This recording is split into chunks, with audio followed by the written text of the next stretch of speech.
Cars once dropped into 6 sunken lanes here. Now they meet a crossing. This is New Haven's Oak Street Connector, the roughly 1-mile expressway built after a broader renewal program cleared a neighborhood near downtown from the map. City records later counted more than 881 relocated households and 350 businesses. The Western Highway never arrived. New Haven is now turning the corridor into boulevards and crossings, but the connection remains unbuilt. What can that repair return? That number, 881, is not an uncontested census.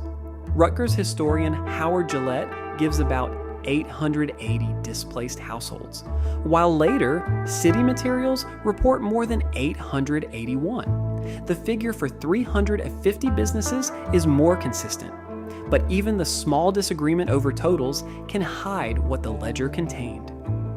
One name in Yale's Oral History Archive is Samuel Sly. Born in 1925, he grew up in Oak Street. The archive summary records his memories of an ethnically mixed neighborhood and of small businesses owned by Jewish and African American residents. It gives us no license to invent his words. It gives us something better than an anonymous block on a planning map, a documented person who knew the place before the map was redrawn. Read the restored crossing backward, and the story leads from a new street to a sunken road to a cost ledger, and then to plans that assign this land a different value. Read it forward, and the same ground leads to a repair that is useful, expensive, and still incomplete.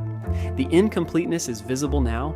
New Haven says the first 3 phases of downtown crossing are complete. Orange Street was reconnected to South Orange Street in 2022. The remaining Phase 4 is intended to connect Temple Street with Congress Avenue. As of July 26, 2026, the city's current project page says planning for that phase has begun. It does not say construction is underway. So this is not a simple before and after story. The after is not finished, and the before was never simple. Oak Street sat close to downtown and the medical district. City histories describe it as dense, diverse, vibrant, and poor. African American, Italian, Irish, and Jewish residents lived there.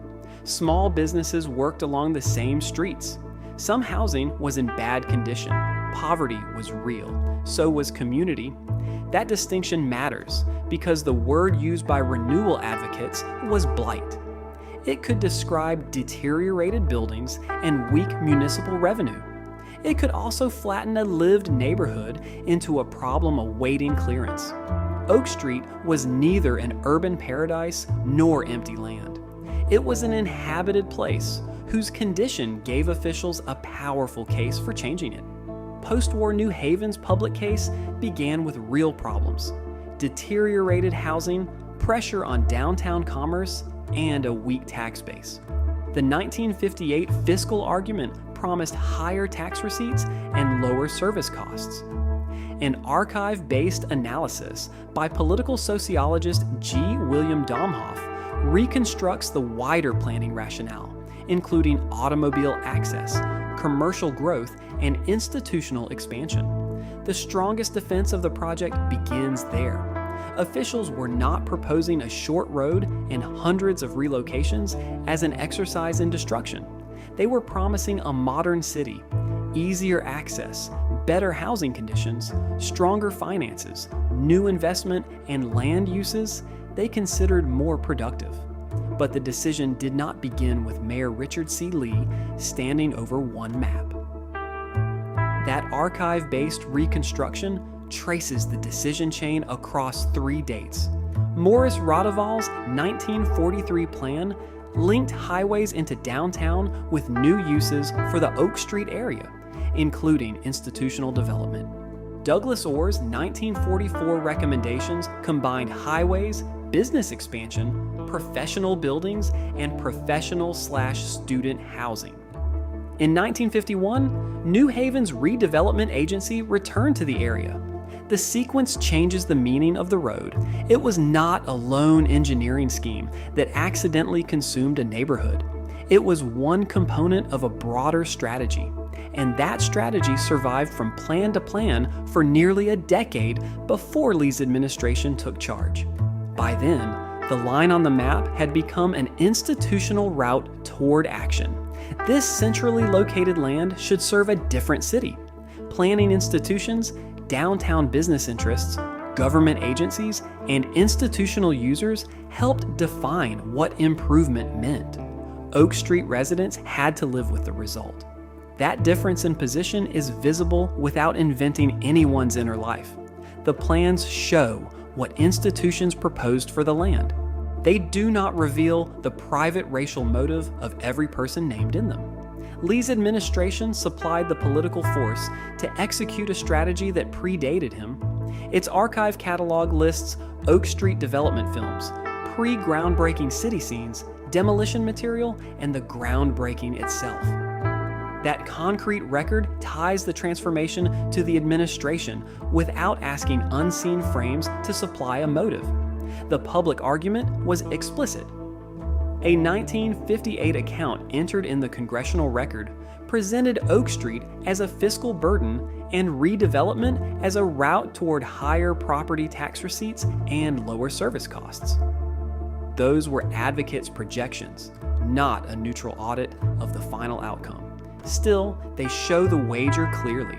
The existing neighborhood occupied land the city believed could do more for downtown.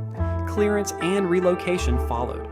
Later city project documents put the toll at more than 881 households and 350 businesses. The categories matter. These were households, not necessarily homeowners. They were businesses, not 350 buildings. And because surviving summaries disagree on the household total, the honest phrase is not exactly 881 families.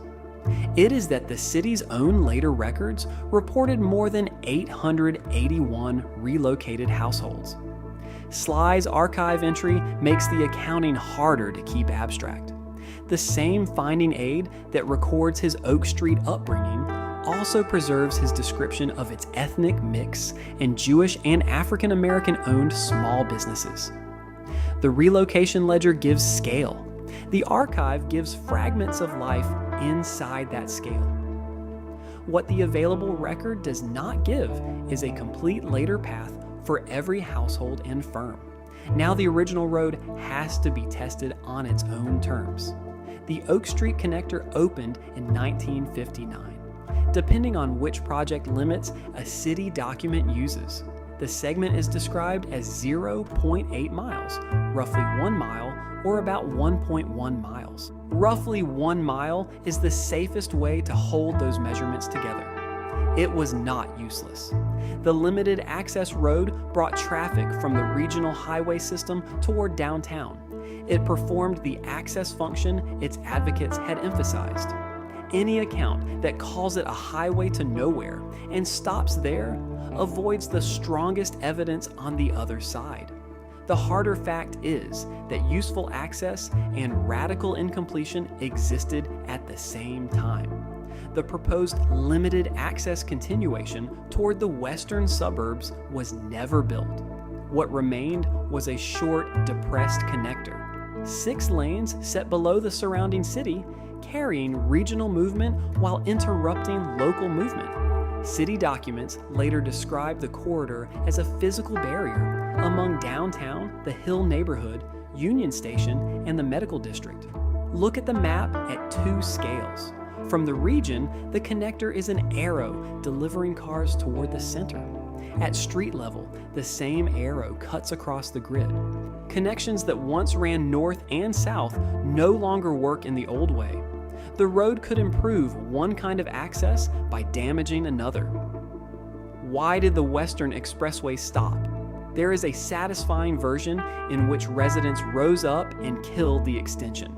A 1967 open letter to Mayor Lee opposing further housing and business loss confirms that resistance was real. It helped make more destruction harder to carry through. But the city's own history uses a slower phrase: the extension was gradually abandoned. The available record supports opposition as a factor, not as the only cause. What it settles is the outcome. The westward limited access road never arrived. The results stayed on the ground for decades. A neighborhood had already been cleared through a broad redevelopment program. A connector had been built. Its larger highway future had disappeared.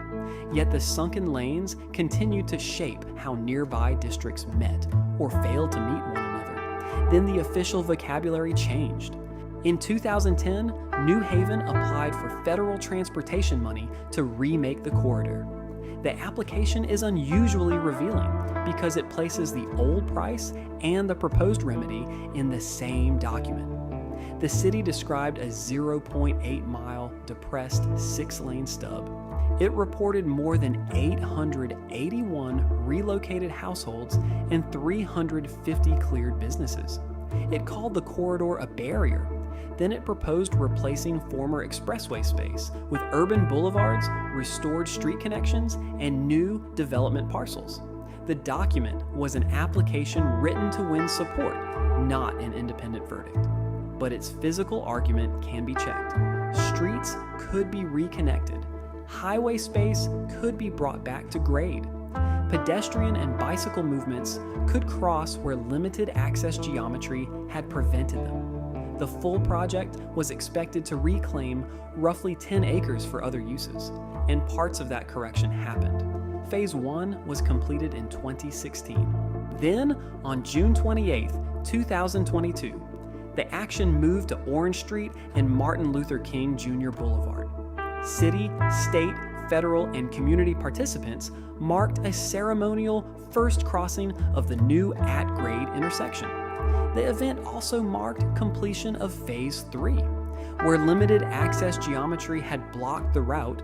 The restored connection now carried walking, cycling, and driving movements at street level. At that same event, the city said foundations had been prepared for a future Phase 4 bridge. One connection was no longer a projection. People were crossing it.